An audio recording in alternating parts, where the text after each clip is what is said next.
भर्गोऽस्वः तत्सवितुर्वरेण्यं भर्गो देवस्य धीमहि धियो यो नः प्रचोदयात्।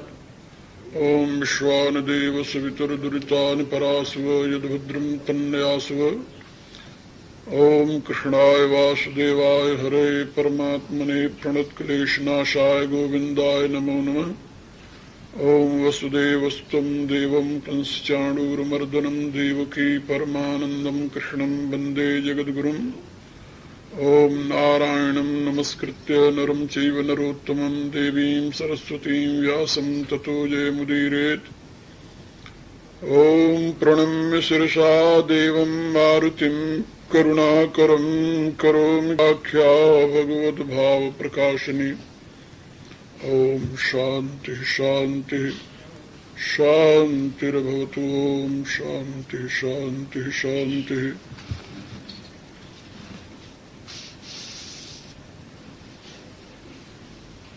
हाँ, कल के श्लोक को बोलिए आप लोग।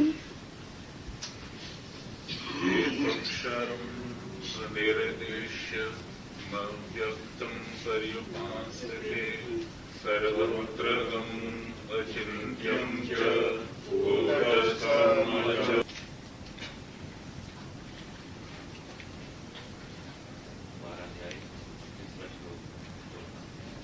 बारहवें अध्याय का तीसरा श्लोक। भगवान ने कहा कि जो लोग मेरी सगुण स्वरूप की उपासना करते हैं वे श्रेष्ठतम योग के जानने वाले हैं, योग के वेत्ता हैं। किंतु जो अक्षरम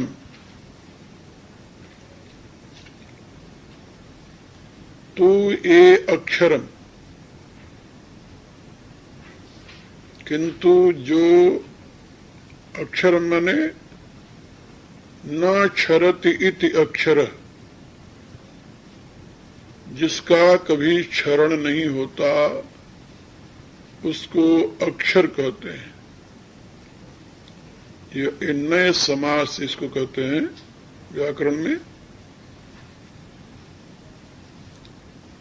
नकारात्मक अ लगा हुआ है और क्षर जो है वह नाश के अर्थ में है, क्षीण होने के अर्थ में है। तो अक्षर का अर्थ होता है जो कभी क्षीण नहीं होता, जिसका कभी नाश नहीं होता। अनिर्देश्यम, अनिर्देश्यम माने न निर्देश्यम। कहते हैं संकेत को, अंगुलिया निर्देश। जो इदम पदार्थ है उसका निर्देश होता है। इदम माने यह, जिसके विषय में हम कह सकें यह, अंगुली से दिखा सकें, उसको निर्देश कहते हैं। लेकिन जो अव्यक्त है वो अनिर्देश्य है, वो दृश्य नहीं है जिसको कि हम अंगुली से दिखा सकें। जो अक्षर है वो अनिर्देश्य है। निर्देश्यम और कूटस्थम, वह अव्यक्त माने जो व्यक्त नहीं है, जो दृश्य नहीं है। जो दृश्य है उसको व्यक्त कहते हैं और जो अदृश्य है उसको अव्यक्त कहते हैं। तो जो व्यक्त नहीं है वह अव्यक्त है। ऐसा जो अक्षर है, अनिर्देश्य है, अव्यक्त है। और उसकी एक और विशेषता है सर्वत्रगम। सर्वत्रगम माने जो सब में पिरोया हुआ है, सब में व्याप्त है, जो दृश्य मात्र में व्याप्त है, सर्वत्र गम। और एक और उसका लक्षण है अचिंत्यम, वह चिंतन से परे हमारे चित्त का विषय नहीं है, वो केवल उसको जाना जा सकता है।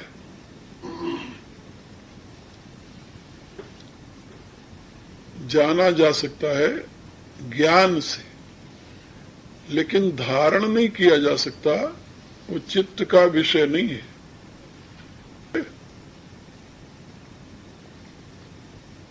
वेद में उसे बुद्धि का विषय बताया गया है। दृश्यते तु सूक्ष्मया बुद्ध्या,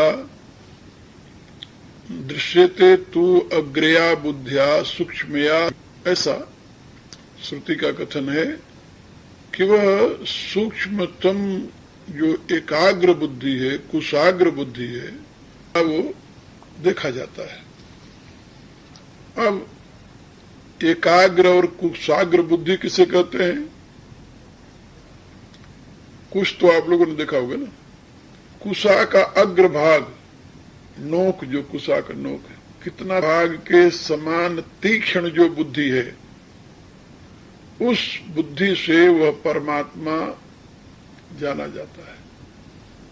गीता के 6वें अध्याय में भगवान ने बताया है बुद्धि ग्राह्यम अतीन्द्रिय, वह है अतीन्द्रिय लेकिन बुद्धि के द्वारा ग्राह्य है।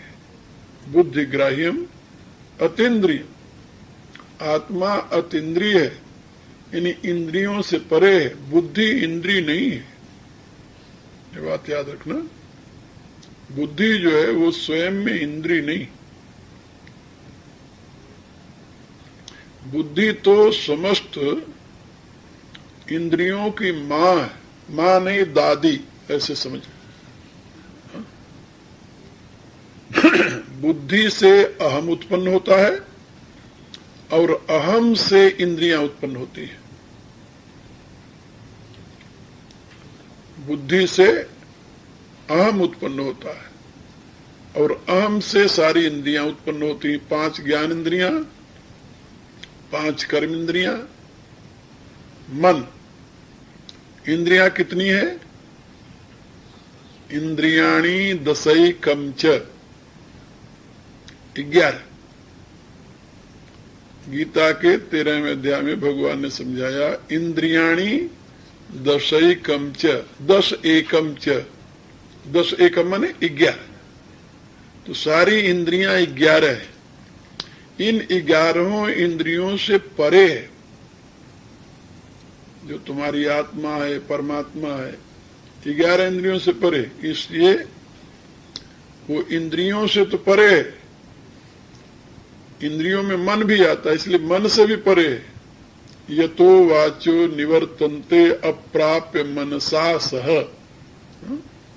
जहां वाणी की गति नहीं है, जो मन से भी परे है, तो मन से तो परे है वो, क्योंकि मन से परे तुम्हारा अहम है, अहम से परे बुद्धि है, बुद्धि से परे वो है, बुद्धि का प्रकाशक है ना।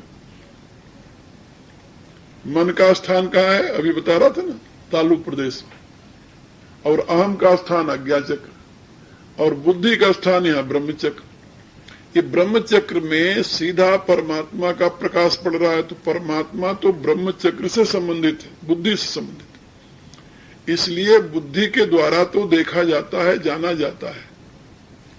भगवान ने गीता में क्या बताया? ददामि बुद्धि योगम तम एन मामुपयान्ति ते, 10वें अध्याय में, मैं उनको बुद्धि योग देता हूं जिससे वो मुझे प्राप्त कर लेते हैं।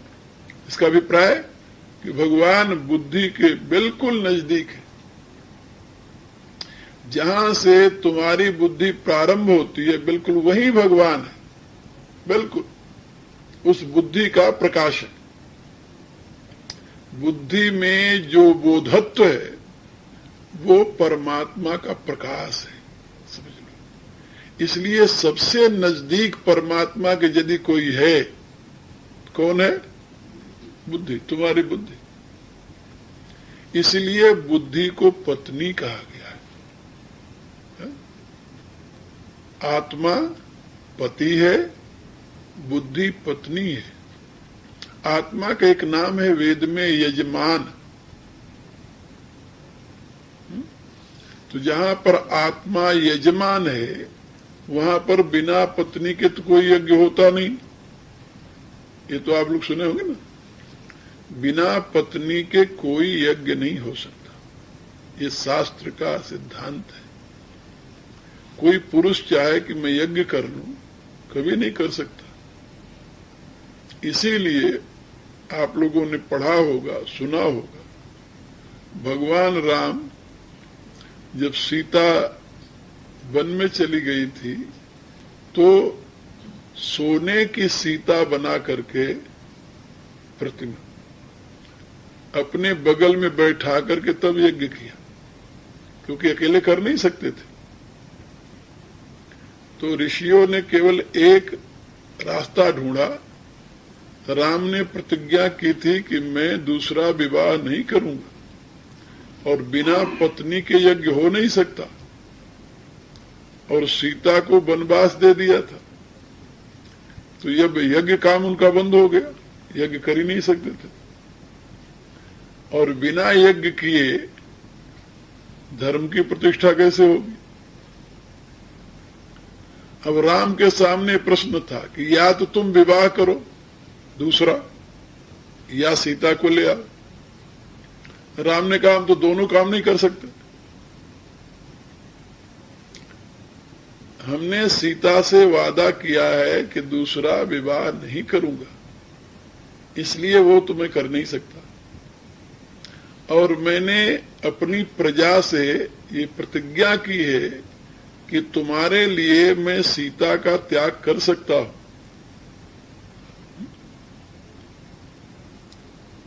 और प्रजा के लिए मैंने सीता का त्याग कर दिया, इसलिए न तो मैं सीता को ला सकता हूं न तो दूसरा विवाह कर सकता हूं।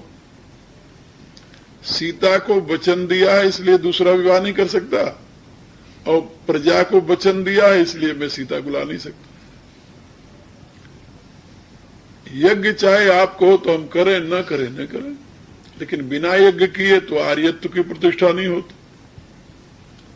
फिर ऋषियों के सामने कोई दूसरा चारा नहीं था। फिर उन्होंने कहा कि एक ही अब उपाय है कि तुम सीता की प्रतिमा सोने की बनवाकर अपने बगल में बैठा लो और उसमें सीता की प्रतिष्ठा करो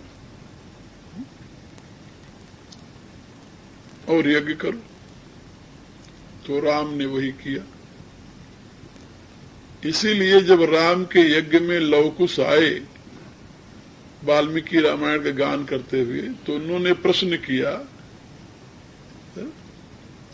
कि तुम प्रतिमा की तो सीता बैठा सकते हो, इसमें तुम्हारी प्रतिज्ञा नहीं जाती, तो असली सीता को लाने में तुम्हारी प्रतिज्ञा क्यों जाती है? जिसका उत्तर राम के पास नहीं था कोई। राम निरुत्तर हो गए। तो कहने का अभिप्राय कि बिना पत्नी के यज्ञ नहीं होता। तो आत्मा का नाम है यजमान। यजमान माने यज्ञ करने वाला। तो आत्मा यज्ञ कैसे करेगा बिना पत्नी के? तो कहा बुद्धि पत्नी, आत्मा यजमान है।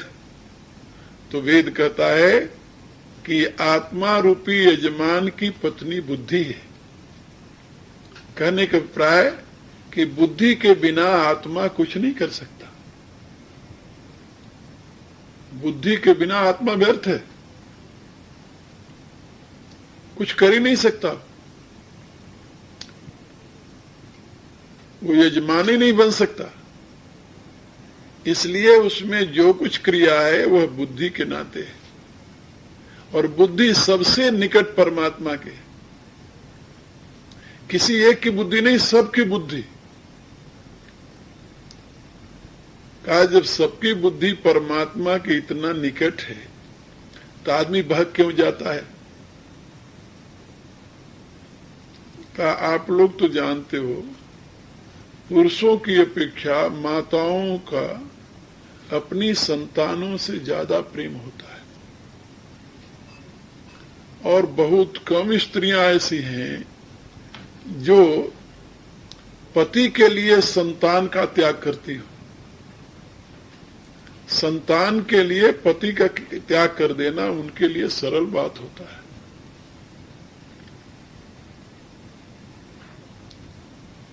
आप लोगों ने देखा होगा पत्नी यदि न रहे, विधुर हो जाए आदमी, तो उसके लिए जीना मुश्किल हो जाता है बच्चों के साथ, बहुओं के साथ। और यदि पति न रहे किसी दुर्भाग्यवश, तो स्त्री अपने बच्चों और बहुओं के साथ एन पूरा कंट्रोल करती हुई उसके साथ रहती, निर्वाह कर लेती है। कहने का प्राय कि नारी को प्राय पति की अपेक्षा संतान अपनी अधिक प्रिय होती है। बहुत कम स्त्रियां हैं कौशल्या की तरह जो निश्चय करें कि नहीं, हमें पुत्र के साथ नहीं पति के साथ रहना। लेकिन वाल्मीकि रामायण आप लोग पढ़ें तो उसमें देखेंगे वाल्मीकि की कौशल्या ऐसी नहीं है जैसी तुलसी की कौशल्या है। वाल्मीकि कौशल्या तो राम के साथ जाने के लिए तैयार है, वो कहती मैं यहां रह ही नहीं सकती। फिर राम समझाते हैं कि नहीं मां, मैं तुम्हें लेकर नहीं जा सकता, तुम्हारी ड्यूटी, तुम्हारा कर्तव्य है अपने पति की सेवा करना, पुत्र के पीछे दौड़ना ये तुम्हारा कर्तव्य नहीं, तो अधर्म है। तो राम कौशल्या को समझाते हैं। तो मेरे कहने के प्राय, ये कहानी सुनाने का अभिप्राय क्या कि बुद्धि का पुत्र है अहम, और अहम के बच्चे हैं 16। हाँ, बड़ा लंबा परिवार है। अहम के 16 बच्चे हैं। अहम का बड़ा बच्चा तो मन है,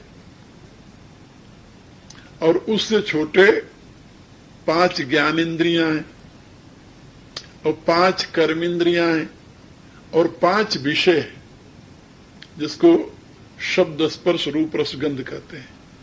ये 16 बच्चे अहम के हैं।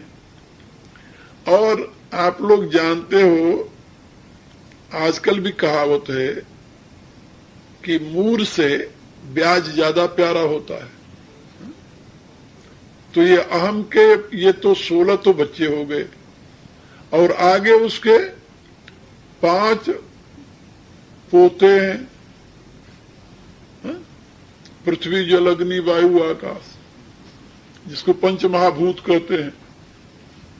तो ये 16 और 5 कितने हुए? 21, और अपना पुत्र मिलाकर हो गए 22। तो बुद्धि के जो 22 फैमिली वाले परिवार है, बुद्धि तो डायरेक्ट इनसे संबंधित है ना। मां बाप ने तो वीर्याधान किया और अलग हुआ, उसका तो इतना ही काम है। पिता का केवल इतना काम है कि वो वीर्याधान कर दिया नारी में और उससे अलग हो गया।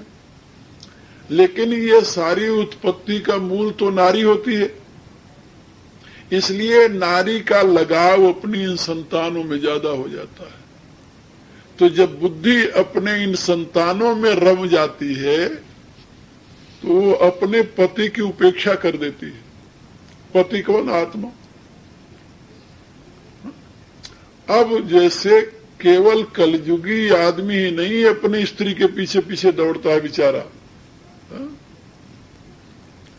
लात घूसा खाते हुए, दुनिया की गालियां सुनते हुए भी सत्य वचन कहता, पीछे पीछे घूमता रहता बेचारा। यही तुम्हारी आत्मा की भी दुर्गति हो रही है। वो अनेक प्रकार की योनियों में भटकते हुए, यातनाएं सहते हुए भी बुद्धि के पीछे पीछे घूमता रहता है। और बुद्धि अपने बच्चों के पीछे पीछे, अहम के पीछे चलती है, अहम अपने संतानों के पीछे चलता है। ये उल्टा चक्र चल पड़ा। अब महात्मा लोग समझाते हैं, भाई तुम स्त्री के गुलाम क्यों बनते हो, लेकिन क्या करें महात्मा को समझाना क्या काम आएगा, ये क्रम चल पड़ा है। तो समझ गए ना, ये पूरा परिवार है। इसलिए जीवात्मा जो बेचारा आत्मा जो इसमें प्रकाशित हो रहा है बुद्धि के साथ, वो बुद्धि के पीछे बंधा हुआ, वो अनेक लोकों में दौड़ता है, स्वर्ग नरक अपवर्ग। इसलिए भगवान ने कहा कि भाई तुम और कुछ मत करो, तुम अपनी श्रीमती जी को संभाल लो। कहने का अभिप्राय बुद्धि को संभाल लो, बुद्धि को ऐसा संभाल लो जिससे कि वो बहके ना, बहकती कहीं नहीं, अपने बच्चों के पीछे दौड़ती है बेचारी, लेकिन उसको समझाओ कि ये बच्चे तुम्हारे जो हैं, ये यदि तुम इनके पीछे दौड़ोगे तो ये तो तेरे और तेरे पति दोनों को ले जाकर गड्ढे में गिराएंगे, क्योंकि ये तो नादान है, अबोध हैं, इनमें किसी को समझ नहीं है, न मन को समझ है, न ज्ञान इंद्रियों को समझ है, न कर्म इंद्रियों को समझ है, न विषयों को समझ है, तो किसी को समझ नहीं है। ये तो नीचे से नीचे जाते रहेंगे। और उनको समझाओ कि भाई तुम अपने पति का साथ दो, यदि तुम पति की सेवा में लग जाओ तो सब तुम्हारे बाल गोपाल जो है सब पति के पीछे चलेंगे। और जब पति के पीछे चलेंगे, जहां पर पति के मत का यानी आत्मा का प्रकाश काम कर रहा है, वहां राम राज्य है। और जहां बहुमत है, बहुमत तो जानते हो ना, बहू जी का मत वहां अनर्थ है। तो इसलिए हमेशा याद रखो, ये तुम्हारे जीवन की कहानी है सारी, हर एक के जीवन की ही कहानी है। तो वो जो बुद्धि ग्राह्य, बुद्धि के बिल्कुल नजदीक है, उसका अपना पति है, उसका प्रकाशक है, उससे बिल्कुल जुड़ा हुआ है, उसको बुद्धि तो जान सकती है, लेकिन ये नीचे वाले सब नहीं जान सकते। नीचे वाले क्या जानेंगे उसे? तो इसलिए यहां पर बताया कि वो अचिंत्यम, सर्वत्रगम, सब में व्याप्त है, और अचिंत्यम, वो अचिंत्य है, वो चित्त के द्वारा चिंतन नहीं किया जा सकता, मन के द्वारा चिंतन नहीं किया जा सकता, मनुष्य के विषय में क्या जान सकता। अचिंत्यम च कूटस्थम। अब यहां पर 3 शब्द भगवान ने प्रयोग किए हैं, कूटस्थम, अचलम, ध्रुवम। ये तीनों शब्द बड़े ही महत्व के हैं। वह कूटवत स्थित है। कूट किसे कहते हैं? पहले कूट को समझ लो। कूट के कई अर्थ होते हैं। कूट का एक अर्थ होता है पहाड़ की चोटी। पहाड़ की चोटी, उसको कूट कहते हैं। जैसे चित्रकूट, त्रिकूट, लंका में त्रिकूट है ना, ऐसे मेरुकूट। तो पहाड़ की चोटी जो होती है उसको कूट कहते हैं। तो ये तो हुई ऊंचाई का।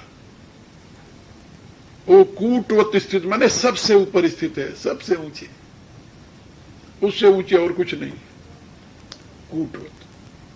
दूसरा कूट का अर्थ होता है अचल।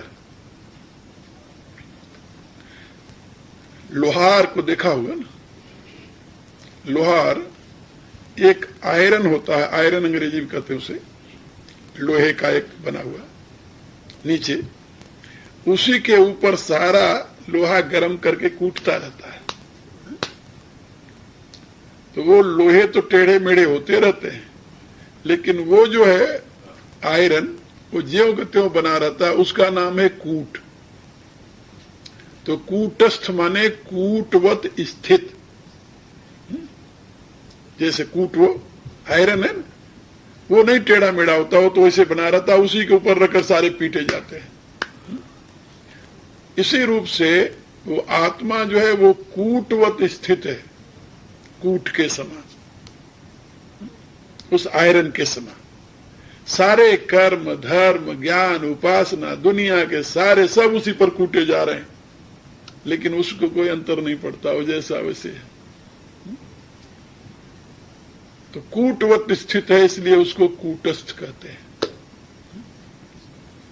कूट के समान स्थित।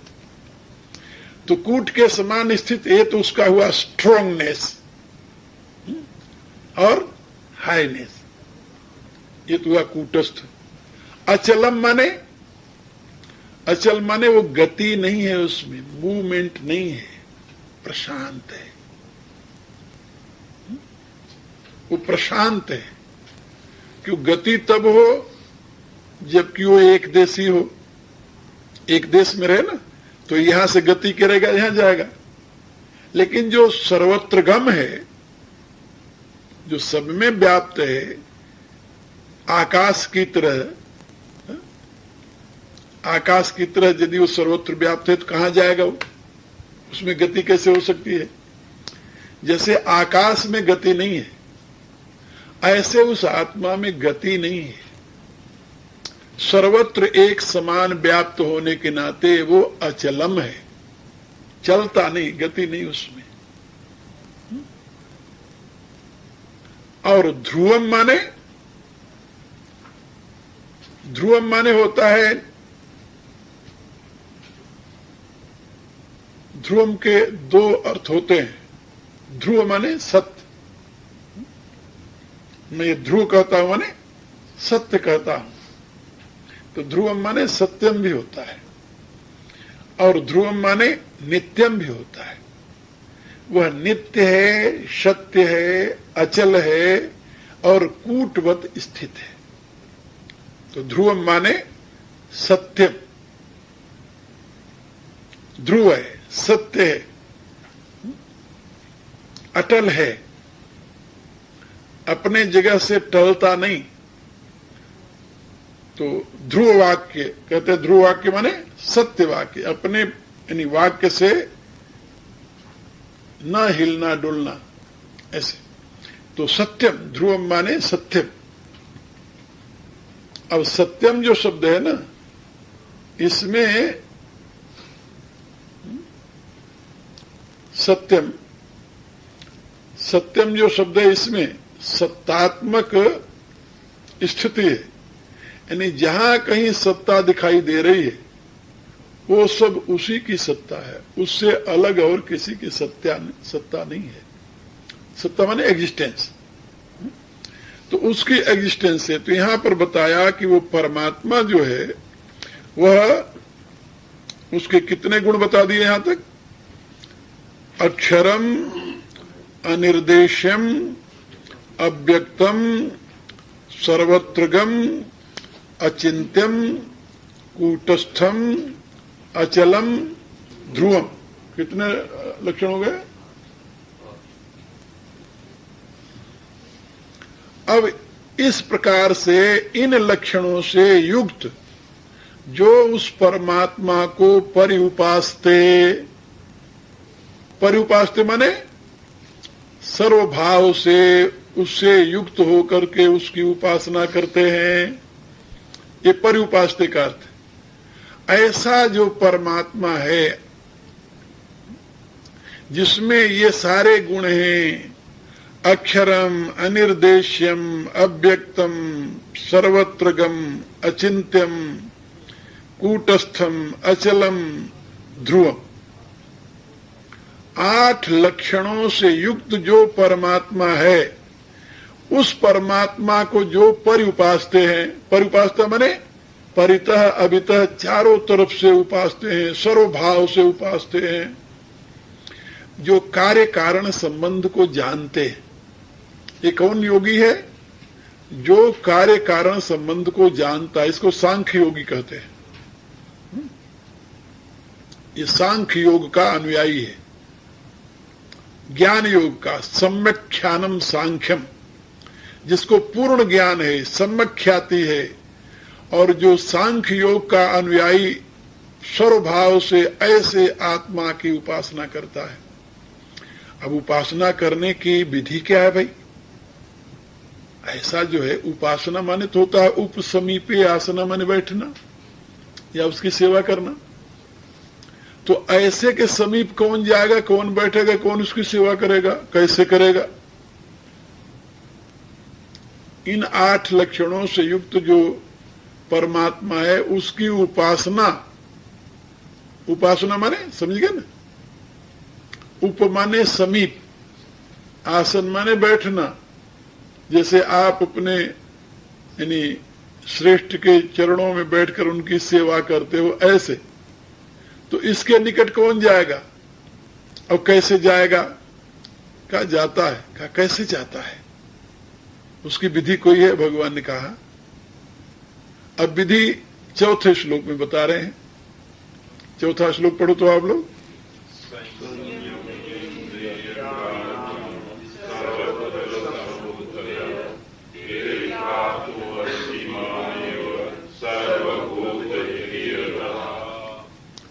अब यहां पर भगवान ने इस श्लोक में कितने लक्षण बताए उस परमात्मा को उपासने के लिए, उसकी आराधना करने के लिए?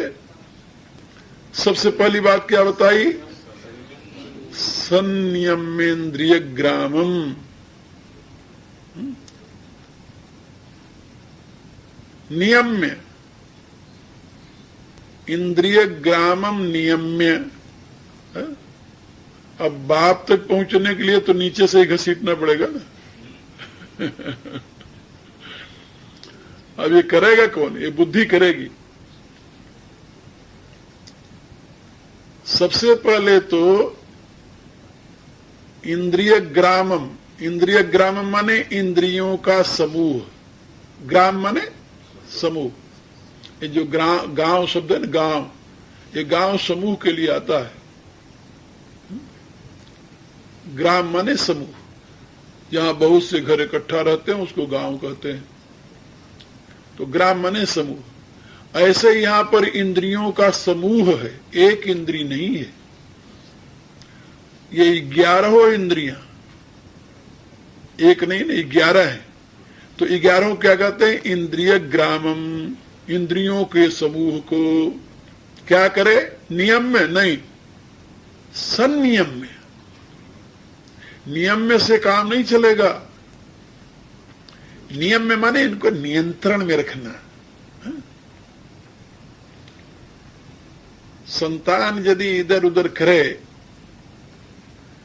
बाल्यावस्था में, तो उसको 2 चाटे लगाओ, फिर सीधे रास्ते पर आ जाती है।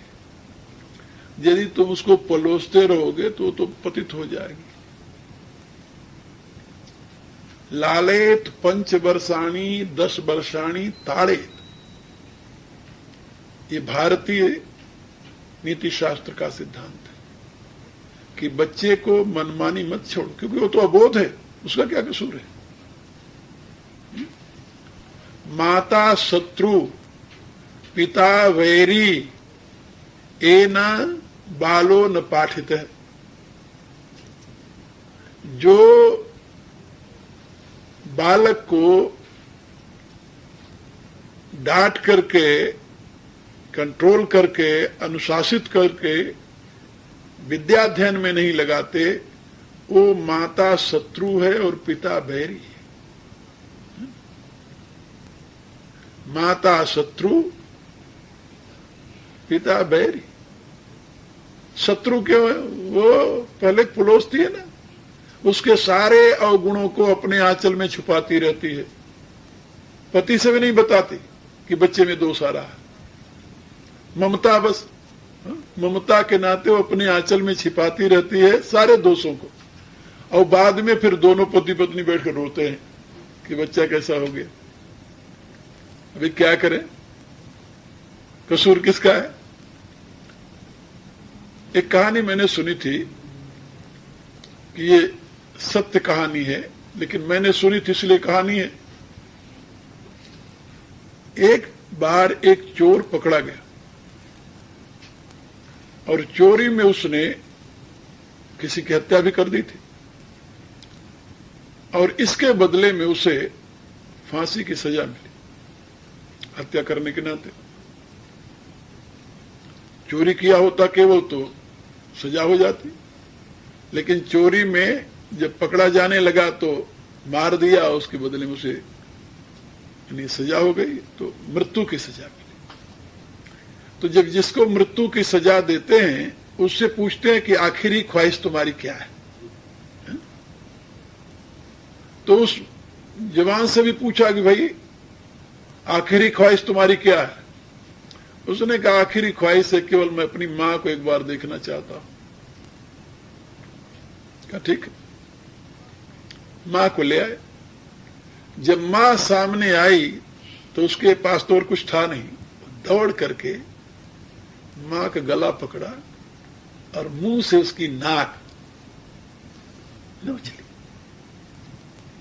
हाँ हाँ, पुलिस वाले देखते रहे, ये क्या? जब उसकी नाक नोच ली तो मां को तो खून बहने लगा, तो नाक छींकती हुई रोती हुई चिल्लाई। पुलिस वाले ने पकड़ दिया कि ये क्या कर रहा था? लड़के ने कहा केवल इस दुष्टा के नाते आज मुझे फांसी पर चढ़ना पड़ रहा है। मैं पहली बार अपने स्कूल से एक बच्चे की पेंसिल चुरा कर ले आया था, पेंसिल। और जब इसने पूछा कि ये पेंसिल कहां से आया तो मैंने बताया कि चुरा कर ले आया। बच्चा था। उस समय यदि ये मुझे 2 चाटे मारे होती और कहती खबरदार यदि ऐसा कभी किया तो मैं दोबारा किसी का पुस्तक न चुराता। लेकिन उस समय इसने मुझे मारने की बजाय मेरी पीठ थपथपाई कि बहुत अच्छा किया, चलो 4 पैसे की चीज आ गई मुफ्त में। तो हमारे जीवन में चोरी का बीज बोने वाली ये है और उसी चोरी के प्रलोभन में हमसे हत्या हो गई, जिसके बदले मुझे फांसी हो रही। इस सारे पाप की जड़ ये है। ये उसका बयान था। तो मैं आपको ये बता रहा था कि यदि माता अपने आंचल में बच्चे के दोष को छिपाने का कुकृत्य न करे तो बच्चा कभी अन्याय के रास्ते पर नहीं चल सकता। और पिता भी उपेक्षा कर देता है। इसलिए माता बैरी पिता शत्रु ये न बालो न पाठित। जो बच्चे को अच्छी शिक्षा नहीं दी, न शोभते सभा मध्य हंस मध्य बको यथा। अब उन बच्चों की क्या स्थिति होती है सभ्य समाज में बैठकर? कहा जैसे हंसों के बीच में बकुला बैठा रहता है, ऐसे मुंह बनाए बैठे रहते। कोई कीमत नहीं होती, कोई पूछता नहीं उनसे तुम कौन हो, कहां से आए हो, क्या करते हो। इस बच्चे की दुर्गति में हेतु कौन हुआ? माता पिता। इसलिए यदि माता पिता बच्चों को कंट्रोल में रखें तो बच्चे कभी गलत रास्ते पर नहीं जा सकते। सही माने में सजग होकर के यदि उनको सही दिशा में ले जाएं, सजग होकर के अपने कर्तव्य का पालन करें, अपनी ममता में उनको बांधे नहीं। इसीलिए हमारे यहां भारत में एक व्यवस्था थी कि 5 साल का बच्चा जब हो जाता था, 5 साल का, क्योंकि 5 साल से पहले बच्चे को अपने से अलग नहीं करना चाहिए, उसको प्यार की जरूरत होती है। इसलिए लालेत 5 वर्षाणी, 5 वर्ष तक उसे खूब प्यार करो, इतना प्यार दो जिससे उसे प्यार की भूख न रह जाए। और जब 5वां वर्ष पूरा हो गया तुरंत बच्चे को गुरुकुल में डाल देते थे। 5 वर्ष से लेकर के 11 वर्ष तक गुरुकुल में रहता था, तो 16वें वर्ष में वो गुरुकुल से लौटता था। 11 वर्ष तक गुरुकुल के निवास की व्यवस्था थी। तो 5 वर्ष का बच्चा गुरुकुल में जाता था और 16 वर्ष का होकर के गुरुकुल से लौटता था। 16 वर्ष के आगे की जो पढ़ाई थी वो उस बच्चे की योग्यता पर निर्भर थी। आगे पढ़ना चाहे तो पढ़े, नहीं पढ़ना चाहे तो न पढ़े। 11 वर्ष पढ़ करके उसको पूरा वेद शास्त्र का ज्ञान हो जाता था। भारत में जो पढ़ाई थी वो 11 वर्ष की थी सारी।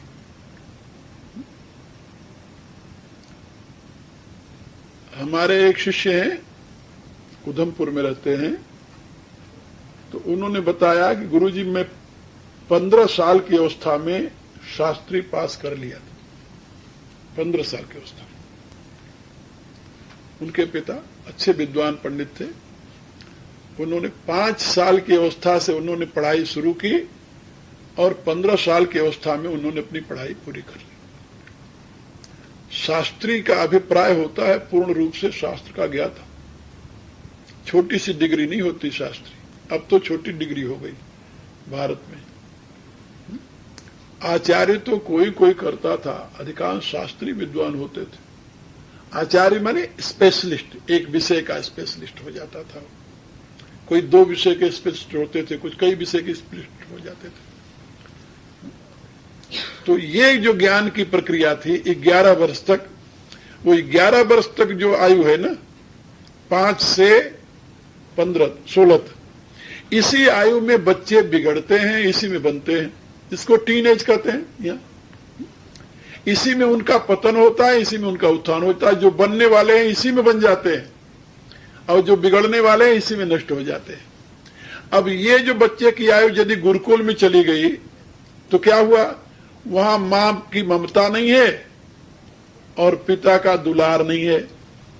वहां है क्या, वहां गुरु का अनुशासन है। और गुरु के अनुशासन में रहने वाला बच्चा जो है वहां पर उसे आवश्यक ममता भी मिल रही है, प्यार भी मिल रहा है। बच्चे अच्छे काम करते हैं तो शाबाश करते हैं। हमारे आश्रम में बच्चे रहते हैं करीब 50 बच्चे हमारे आश्रम में रहते हैं। उनकी सारी व्यवस्था हम देते हैं। अभी तो रूप नारायण देख करके आया है और उनकी गतिविधि देखिए, दिन भर वो काम।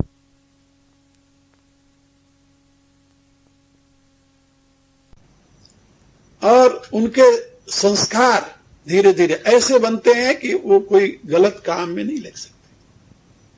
अभी छोटे छोटे बच्चे हैं, हम सवेरे गीता पढ़ाते हैं, आकर बैठ जाते हैं। रोज गीता के वो जितना पढ़ाते हैं वो याद करके आते हैं रोज। यानी मेरे कहने के पर संस्कार तो गुरुकुल में उनको प्यार मिलता है, लेकिन उनको गलत रास्ते पर उनके दोष को छिपाने वाली वृत्ति नहीं है। उनसे गलतियां होती हैं क्योंकि घरों के बच्चे गांव से आए हुए हैं तो गलतियां भी करते हैं। वो गलतियां करते हैं तो उनको मार भी पड़ती है। उनको पता है कि कोई गलती की, और मेरा सख्त अनुशासन है कि किसी बच्चे से गलती हो तुरंत उसे मारो। ये नहीं कि उसे पुलोसो नहीं। मारना क्यों, उसमें एक बात समझाई गई है मनोविज्ञान में कि बच्चा जो होता है उसमें 2 प्रकार के संस्कार होते हैं, डिविनिटी एंड पशुता। तो जितनी मात्रा में पशुता है ना, तो पशु जो है वो प्यार से नहीं मानता, वो भय से मानता है।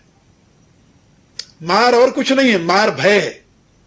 तो उतनी मात्रा में उस बच्चे में भय होना चाहिए। यदि भय नहीं है तो पशुता की वृद्धि होगी उसमें। ये पश्चिम वालों का जो विज्ञान है बच्चों के लिए कि बच्चे को दंड मत दो नहीं तो भयभीत होकर के सिकुड़ जाएगा, वो गलत है। इसे चाणक्य नहीं मानता, इसे ऋषि हमारे नहीं मानते। और हम लालेत 5 वर्षाणी 10 वर्षाणी ताड़ेत, ताड़ेत माने एन कंट्रोल में रखो उसे।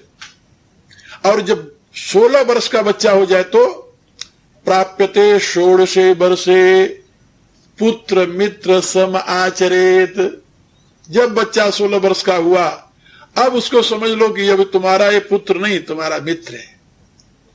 फिर उसके ऊपर 16 वर्ष के बाद उस बच्चे के ऊपर तुम यदि कोई अनुशासन करना चाहते हो तो ये तुम्हारी नालायकी है। और आजकल लोग क्या करते हैं कि 16 वर्ष तक तो प्यार करते हैं, हा?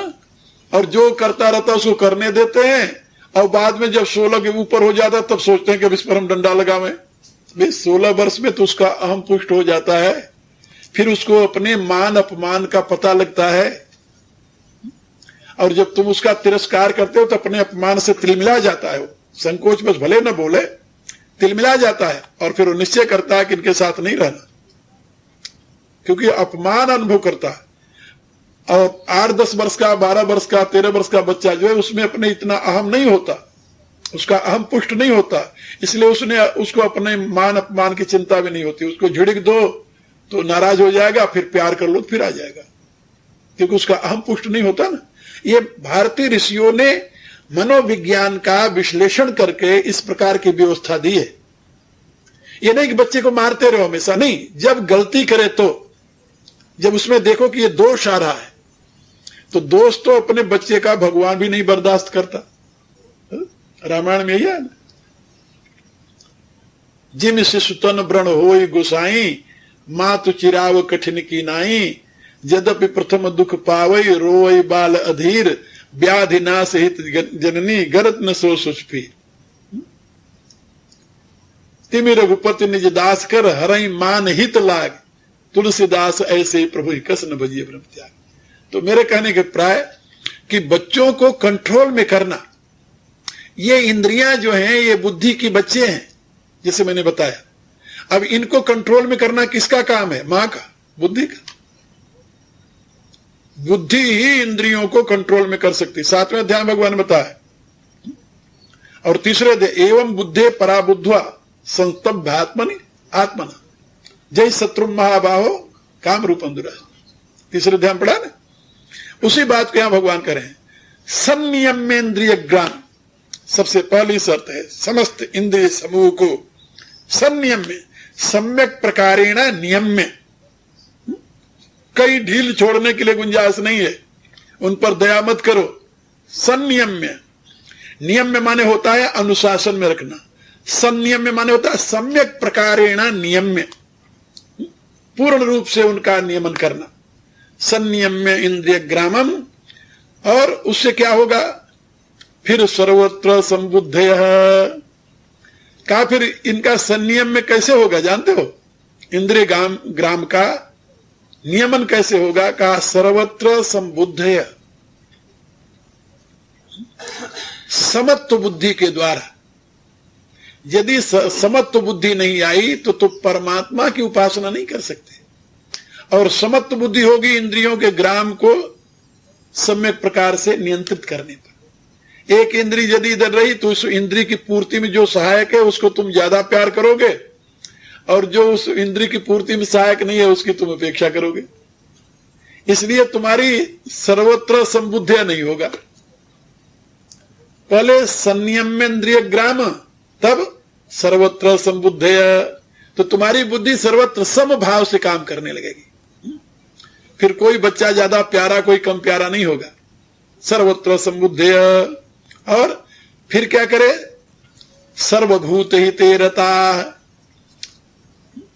सारी इंद्रिय समूह को सम्यक प्रकार से नियंत्रण में रखकर, पहली शर्त। और सर्वत्र समान बुद्धि, समत्व बुद्धि को स्थापित करके, और संपूर्ण प्राणियों के हित में लगे रहते हुए। अब जब संपूर्ण प्राणियों के हित में लगा रहेगा तब क्या होगा उसका परिणाम? ये परिउपासते, अब वो परिउपासते आकर लगेगा। ते माम एव प्राप्नुवन्ते, इस अवस्था में जो मेरी उपासना करते हैं वो मुझे प्राप्त कर लेते हैं। वो भी ते प्राप्नुवन्ति मामेव, मामेव माने वो भी मुझे ही प्राप्त कर लेते हैं। माम एव प्राप्नुवन्ति ते, वो भी मुझे ही प्राप्त करते हैं। का इतना द्रविड़ प्राणायाम करके भगवान को पाना, पहुंचना वही है। अत भाई इतने लंबे चक्कर क्यों काटो, तुम सीधे परमात्मा के साथ जैसे पहले बताया वैसे हो जाओ। लेकिन बिना इसके ये ज्ञान मार्ग है, और पहले वाला जो है वो योग मार्ग है। ये सांख्य प्रक्रिया है, वो योग की प्रक्रिया है। योग की प्रक्रिया में 4 शर्तें हैं। परया श्रद्धया नित्ययुक्ता मय्यावेश मनो और माम उपास्ते। यहां भी माम उपास्ते, पर उपास्ते वहां भी है, यहां भी माम उपास्ते है, लेकिन यहां की उपासना जो है वो और ढंग की है, वहां की उपासना और ढंग की है। उपासते दोनों ही हैं।